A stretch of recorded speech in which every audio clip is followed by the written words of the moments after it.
Good morning. That was terrible. Good morning. Welcome to episode 117 of Duval Rundown. My name is Gus Logue. Today, we'll be talking about the 2025 NFL Draft. It finally happened. We're finally, I don't want to say done with it, but we're finally done with it after months of speculation, especially for the Jaguars, which had a brand new regime of general manager James Gladstone, head coach Liam Cohen, and executive vice president of football operations Tony Baselli, among many other new faces in the building. The Jaguars exited the 2025 NFL Draft with 9 draft picks, including Travis Hunter, the second overall pick. They entered the draft with 10 picks, and so didn't have to give up a lot of necessarily volume of 2025 capital in order to move up to get Travis Hunter. But yeah, I'll be going through the Travis Hunter pick and all the other 8 selections for the Jaguars, plus some thoughts on their undrafted free agent class and their recent free agent signing on the show. But first, to plug 1010XL, want to make sure you guys, if anyone is interested in coverage of the first round still, you can go to 1010XL Jaguars YouTube or just the main 1010XL YouTube page to check out our live stream of the first round if you're interested in our immediate reactions to the Travis Hunter trade and pick. Mia and I did instant grades and kind of a picks tracker on the website 1010xl.com/Jaguars. You can find me and I's immediate grades for every pick. I think that's everything I got to plug. But yeah, we got plenty of draft content over at 1010XL. But before I get into all the draft picks, I also want to say, as you can see, the video people can see, ask questions in the comments. Mondays, I won't be having on any guests as opposed to Tuesday, Wednesday, Thursday, and Friday episodes of the show. And so before the draft, I was asking you guys to submit your mock drafts and I would give them grades. And so I'm looking to try to do something to kind of build community and get some audience engagement. And so if you guys want to participate in polls or leave voicemails or just let me know if there's anything you guys want to do to be more involved, especially on the Monday shows, and we'll make that happen. But again, for today, it'll just be me running through the Jaguars draft picks and my immediate reactions, or not so immediate, I guess, but reactions within less than a few days of the Jaguars making these picks. So if you have any questions about the process or any of the specific players that I'm about to mention, let me know in the comments. Let's start out with Travis Hunter. I've actually got some in-house video to show off via producer Trent Osborne of 1010XL. So let's get to know Travis Hunter.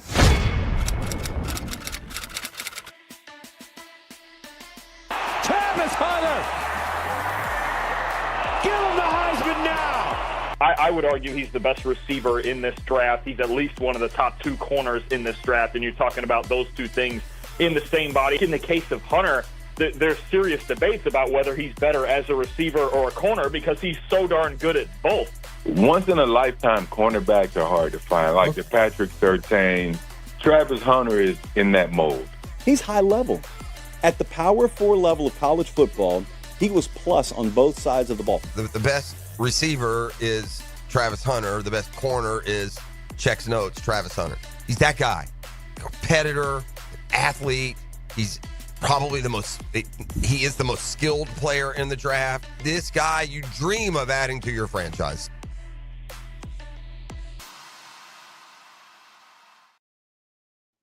I'll also plug the Jaguars YouTube page real quick because they've got a lot of great content about the draft in general, for sure. Definitely looking forward to the next episode of The Hunt, but specifically on Travis Hunter, too. They've got a lot of good content over there at the Jaguars main YouTube page, including when the pick was made on NFL Network.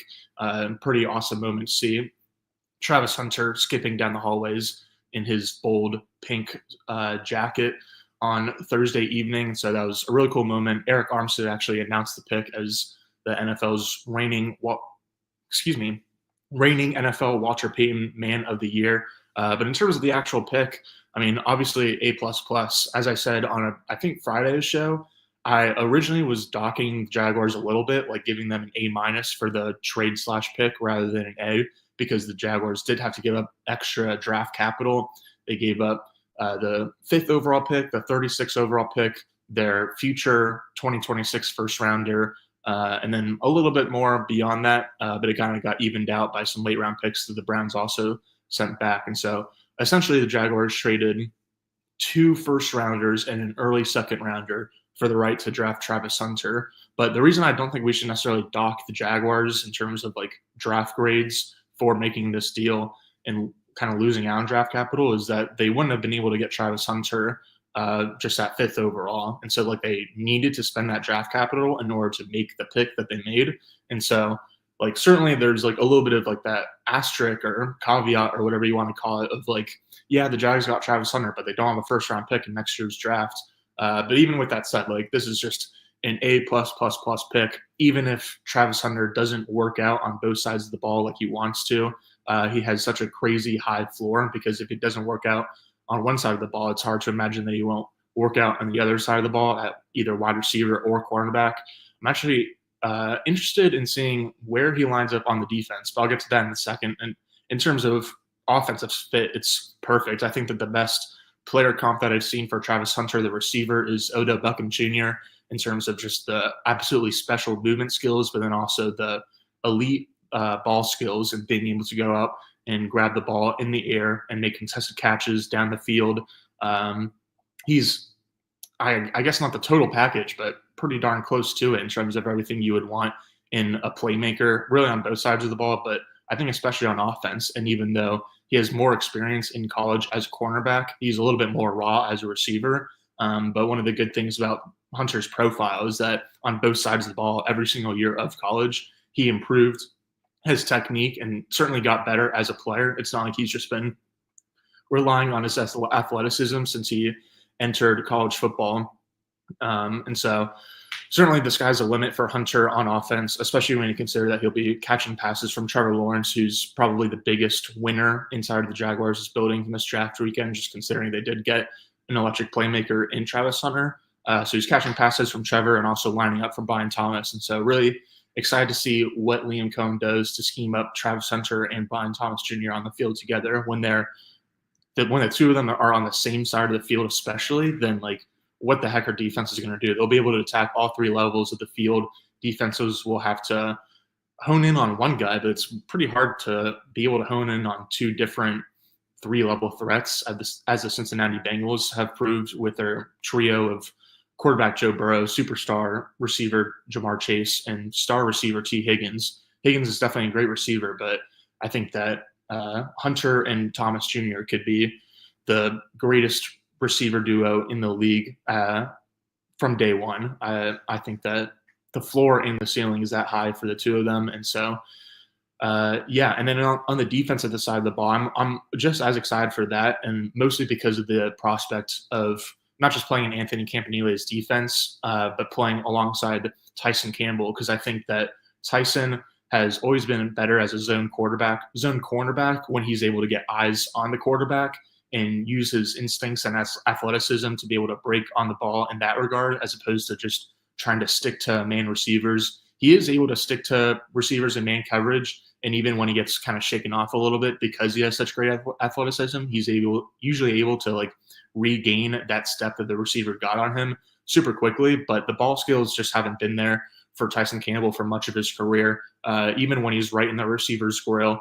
I don't know what it is, because it's not like he's like a small guy or has short arms or anything like that. So I don't know what it is. Hopefully it'll continue to get cleaned up a little bit, especially by this new Jaguars defensive coaching staff. But Tyson, again, has always been a good enough man corner, but a truly great zone corner. And I think it's a little bit similar for Hunter. I mean, Hunter, as I said earlier, has tremendous ball skills, and so he certainly can man up too. But again, because of his combination of athleticism and instincts, he's going to be best utilized in zone coverage, where he's able to keep his eyes on the quarterback and just attack based on what he's seeing in front of him, because he's so smart and has the athletic ability to chew up ground in just an instant. And so I think that cover 2 specifically is going to be a nice fit for these guys because they're also not just really good zone corners, but very physical and willing tacklers. And so you want to get them like up closer to the line of scrimmage. And that way there's also probably going to be more attempts to make plays on the ball or to, make plays. And so I can foresee a lot of cover 2 coming in Jacksonville specifically, but really it's probably going to be a pretty zone heavy considering the strengths of both Travis Hunter and Tyson Campbell as the top 2 cornerbacks. But of course, we don't really know if Travis Hunter is a top 2 cornerback in Jacksonville right now. In terms of talent, I'm sure he is, but like the Jaguars coaching staff said that they would be initially starting him out on the offensive side of the ball while working him in slowly on defense. And so I'd expect for him to be pretty much play like 80 to 90% of snaps as a receiver in week 1. And then like anywhere from 20% to 50% of defensive snaps would be my guess again for week 1. And then maybe hopefully later in the season or maybe just later in his rookie contract, Travis Hunter is able to play the majority of snaps on both sides of the ball. But yeah, certainly as the coaching staff and front office have said, we can expect for Travis Hunter to be mostly playing on the offensive side of the ball with a little bit of defense mixed in. And so, yeah, crazy high floor because of his two-way ability, crazy high ceiling because of his two-way ability. I think that like everything that we know about Travis Hunter, the player, is amazing. But I think what I've learned the most since he was drafted is how awesome Travis Hunter, the person, is as well. He has his own YouTube page, so I would definitely recommend going to check out Travis Hunter YouTube page where he has a 15 or 20-minute video of him kind of arriving in Jacksonville, meeting the coaching staff, meeting everyone in the building. And then when you watch like the Jaguars' introductory press conference of him, again, when you watch him skipping down the hallways when his name was announced on Thursday night, I watched the school video from Sports Illustrated of like him and a senior SI rider just going out on a boat and kind of hanging out so that the SI rider assumingly could write a story about him. But yeah, everything about Travis Hunter, the player, is amazing, and everything about Travis Hunter, the person, seems to be equally amazing. And so that certainly goes in line with General Manager James Gladstone's comments about wanting intangibly rich players, not just off the field in terms of leadership and football character and everything like that, but also on the field, looking for intangibles both ways. And Travis Hunter certainly has it. So A+++, 110 out of 100, whatever you want to call it. I certainly think this was a great process to land a blue chip star and a great result, obviously. So yeah, that's my take on Travis Hunter. The Jaguars' next pick was at 88th overall, which was originally owned by the Minnesota Vikings, but the Jaguars got it from their 2024 first-round trade with the Vikings when they traded back from the 17th pick to the 23rd overall pick. And there they, of course, took Brian Thomas Jr., but in that trade, they were able to pick up a third-rounder and a fourth-rounder, I believe, in 2025.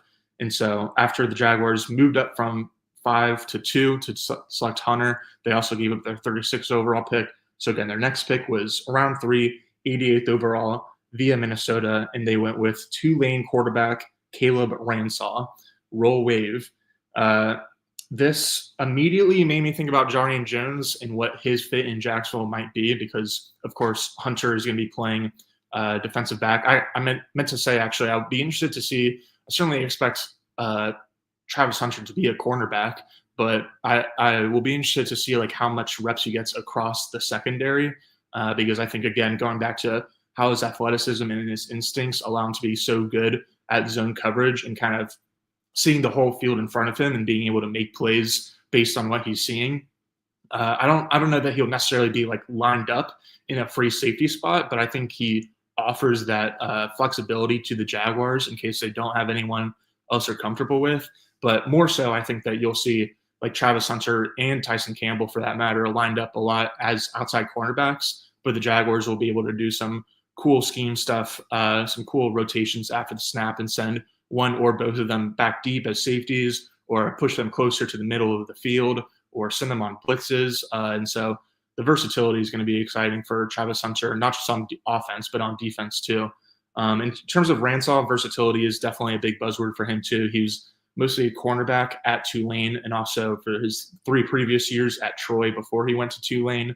But he appeared at the Senior Bowl, played a decent amount more safety there to kind of show off his versatility. So that's one common theme for all these draft picks, is that everyone outside of Travis Hunter did appear at the 2025 Senior Bowl All-Star event in, I think it's late January. It might push into like the very first week of February. And so a few months ago, the Jaguars were able to see all of their newest draft members, again, bar Travis Hunter, at the Senior Bowl, and to be able to showcase, again, their on-field and off-field intangibles. And so the on-field intangible that certainly appealed to the Jaguars for Caleb Ransaw was the versatility that he brings.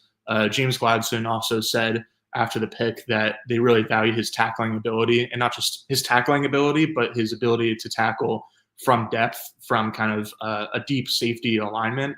And so that certainly stands out. Again, I'm wondering what the future looks like for second-year pro Jarian Jones in Jacksonville now that the team has added two cornerbacks, or two defensive backs at least, with their first two picks of the 2025 draft in Travis Hunter and Caleb Ransaw, in addition to adding Eric Murray and Jordan Lewis in free agency. So we shall see. But yeah, really like the Caleb Ransaw pick a lot. He wasn't super high on my radar before the draft, but I certainly heard of the name. My sister went to Tulane, so again, roll wave, like this pick a good amount. The next one, 89th overall, the Jaguars traded up with the Houston Texans to get back-to-back picks at the end of day 2. So with the 89th overall pick, they went with Wyatt Milum, offensive tackle, West Virginia. Milum did play offensive tackle for all 4 years that he was with the Mountaineers. He's expected to move inside to compete at guard with Ezra Cleveland immediately for the starting left guard job. And he'll probably be just a left guard or a right guard for his NFL career, because he's got some sawed-off arms. He's also got a high pad level. He doesn't have amazing lateral quickness, and so he certainly fits in that bucket of offensive linemen that even if they played tackle for a lot of snaps in college, they just might not necessarily survive on an island against NFL talent. And so it'd be better to kind of move them inside, put them in a phone booth where they're not going to have to account for as much space and as much athleticism either. Where obviously the guys that play the interior defensive line in the NFL are big and burly and strong and everything like that, and they're certainly athletic too. But it's tougher to play outside at tackle in the league. And so again, Wyatt Milum, I believe a 4-year starter.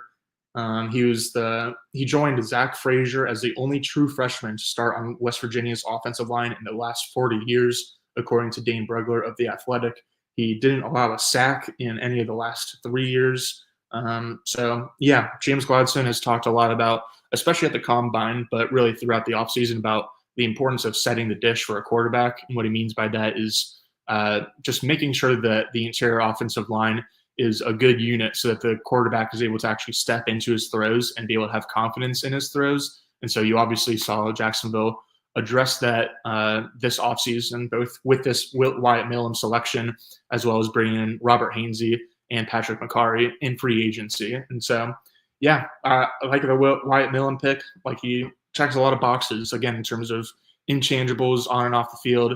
He fills a need for the Jaguars because they, I think, are kind of set with their tackles going into 2025 being Anton Harrison and Walker Little. And then they've got the two free agent additions to be kind of like their swing tackle / backup offensive tackles. But again, they certainly addressed interior offensive line this offseason, and for good reason. Wyatt Milum makes a ton of sense here. So yeah, not really any big surprises so far, including with this next one. Round 4, pick 104, the 4th pick of the draft for the Jaguars was Byshul Tootin, running back from Virginia Tech. This is a lot of fun, great fit for Liam Cohen's scheme as maybe the fastest back in the NFL. I think we had some commenters saying earlier that it might be like the fastest trio in the NFL between, or no, there was someone saying Travis Hunter, Brian Thomas Jr., and De'Ami Brown, which fair. But when you're just talking about Travis Hunter, Brian Thomas Jr., and Tootin as a trio, like that goes up there with like the Dolphins as like one of the fastest trios in the NFL, because Tootin ran a 4.32 second 40-yard dash at the combine, which is 99th percentile for running back prospects. It was a 10th of a second faster than what Brian Thomas Jr. ran at last year's combine.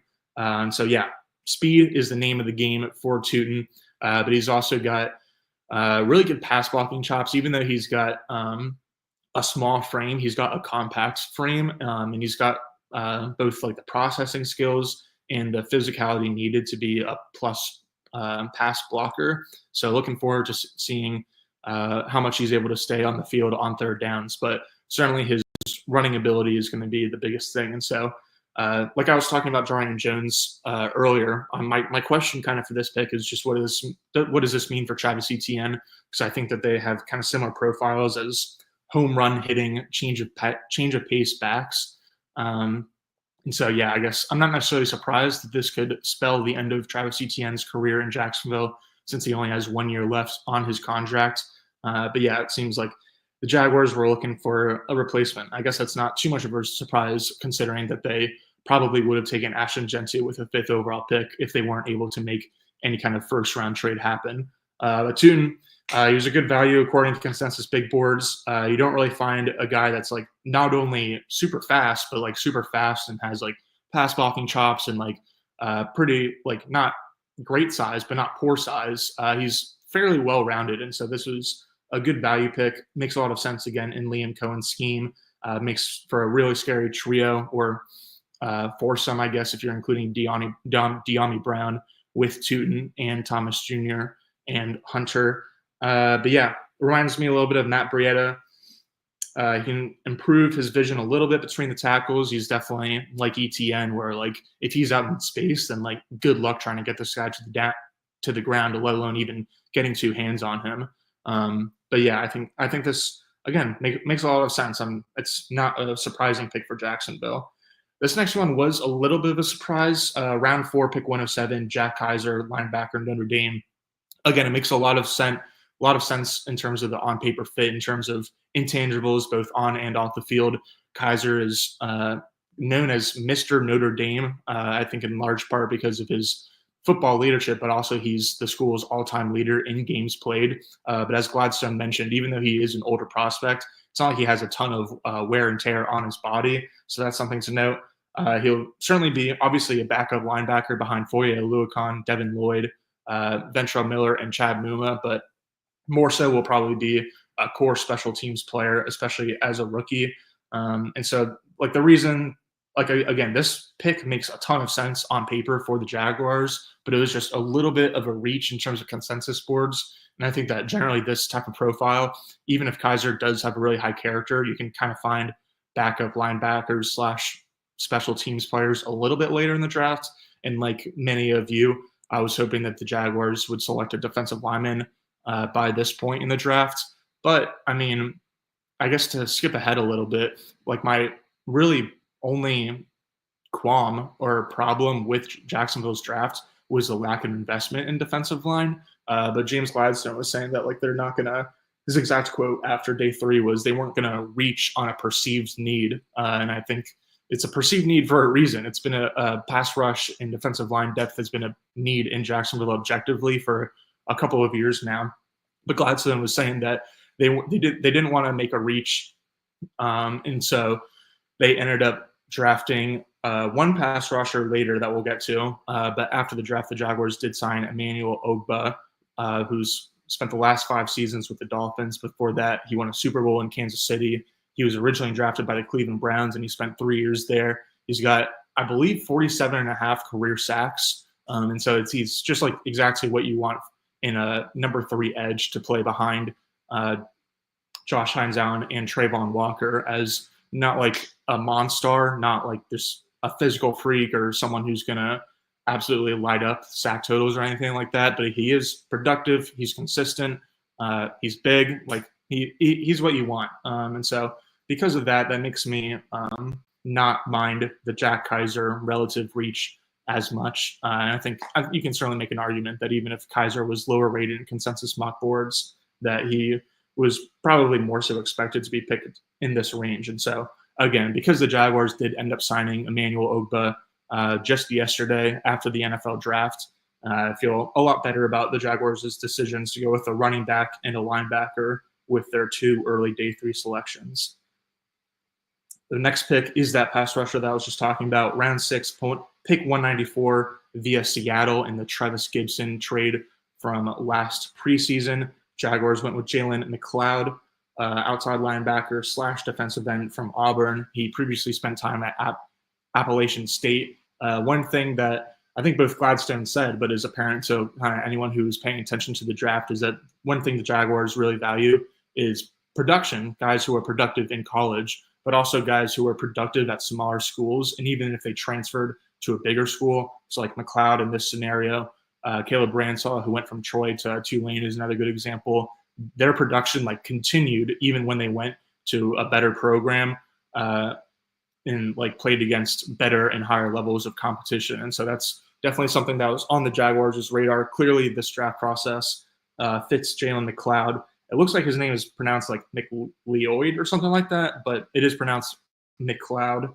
And so, yeah, kind of a designated pass rusher. He's a little bit small in terms of his size and length, but he makes up for it in all the ways that you typically expect a smaller prospect to make up for it in terms of play strength, play technique, effort, certainly a very, very high motor on McLeod. And so, yeah, he makes a lot of plays. Fun fact, he played high school ball at Friendship Collegiate Academy in the D.C. area, which produced former Jaguar Yannick Ngakoue and current Jaguar Christian Broswell. And so, I mean, round 6, I feel like you can't really nitpick it too hard or put too much stock into the selections at this point. But again, this guy just makes a lot of sense in terms of the intangibles that the Jaguars look for on and off the field. Certainly addressed a need at pass rusher.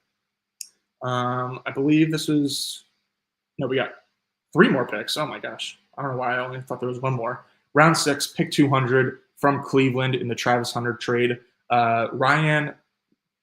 I'm sorry, I should have looked up this pronunciation beforehand. So Ryuan Lane III, safety from Navy. He's an instinctive ball-hawking safety, but really more so we'll see what he's able to do in the safety room and how fast he's able to move up the depth chart in the secondary. But this guy is one of the best special teams players in the draft. And so I certainly expect him to be a core contributor as early as his rookie year. Lane is certainly intangibly rich in terms of the effort that he shows on the field and the character that he shows off the field. I think he had a lot of opportunities to transfer away from Navy, but he ended up sticking it out and staying there throughout his college career. And so, yeah, great special teams player in Lane, the safety out of Navy at pick 200. Pick 221, Jonah Monheim from USC, offensive lineman. I think he played center. Yeah, he played center at USC, and so he's expected to still be a center. Interestingly, there's a couple interesting connections here. The first is that he played at USC, which is the same college that produced Tony Baselli about 30 years ago. And so I certainly don't know whether this was a Tony Baselli pick or if, calling it a Tony Baselli pick is probably a disservice. I don't know if Tony Baselli, if Monheim was on Baselli's radar and that was part of the reason that the Jaguars drafted him.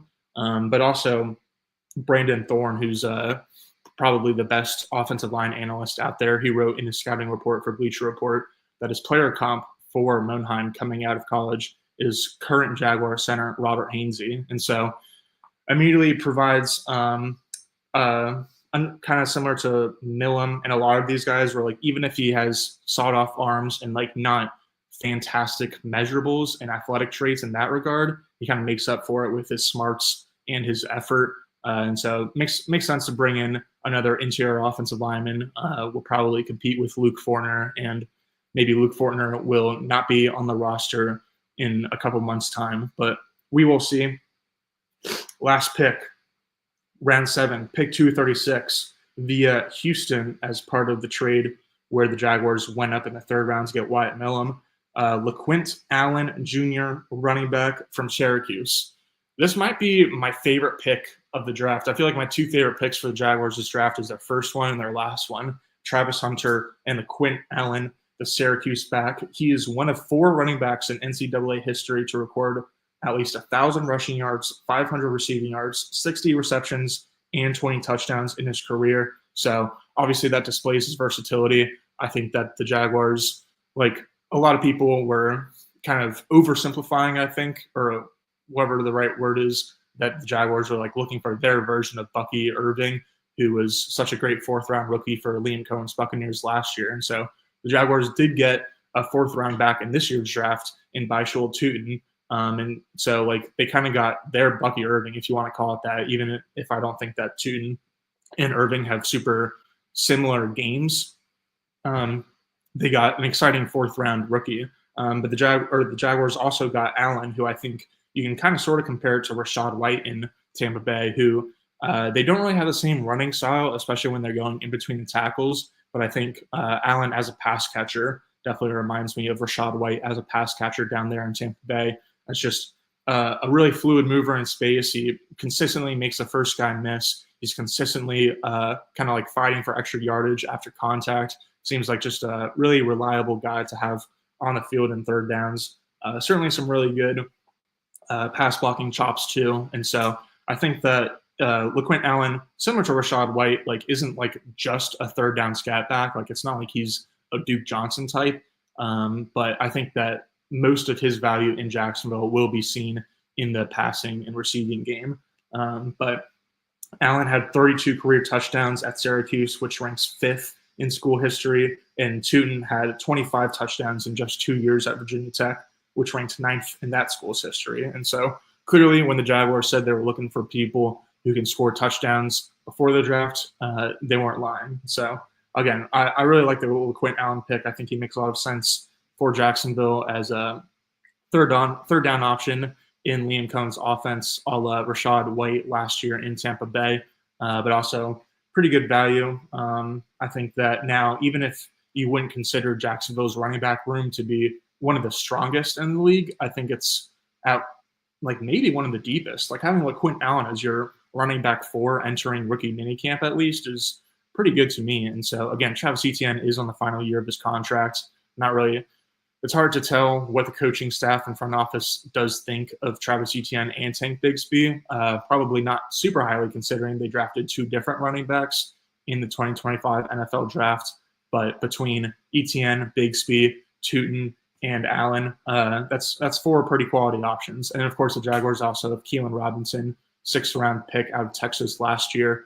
But he was injured with, I believe, a toe injury for the majority of his rookie year. And so he might be on his way out before preseason as well. But we shall see. I already talked about Emmanuel Ogbah. Like I was saying earlier, like my biggest qualm, the biggest thing I could nitpick for the Jaguars draft, I'm sure like many to do, is that they did not draft a pass rusher or defensive lineman until the 6th round, when they went with the guy out of Auburn, Jalen McLeod. But by signing Emmanuel Ogbah, they immediately addressed not just their depth at defensive line and pass rusher, but like the top of their depth. Like they just didn't really have anyone. And so now Ogbah makes a lot of sense as like the clear-cut number 3 edge who will be coming onto the field whenever Hines Allen and or Traylon Walker are off the field. So that makes a lot of sense. The Jaguars did sign 20 undrafted free agents. I think the most interesting one is Ethan Downs, a defensive end out of Oklahoma, especially considering this topic of defensive line depth. But don't really have a ton of takes on the undrafted rookies, to be honest. And so, yeah, 34 minutes in. I think that'll do it for today, unless anyone has any questions. I feel like there was one other thing I was going to wrap with, but it's kind of slipping my head. So I might just get out of here and start prepping for tomorrow's show at 9:04 a.m. Eastern, when me and Hayes Carline will be back to continue recapping the Jaguars' 2025 NFL draft class of 9 rookies, including Travis Hunter, the 2nd overall pick. Maybe we'll do some winners and losers. We'll come up with something other than what I just did, just rambling through the 9 draft picks. But yeah, that'll do it. See you guys tomorrow morning. Appreciate you guys always for watching and listening and commenting. Adios.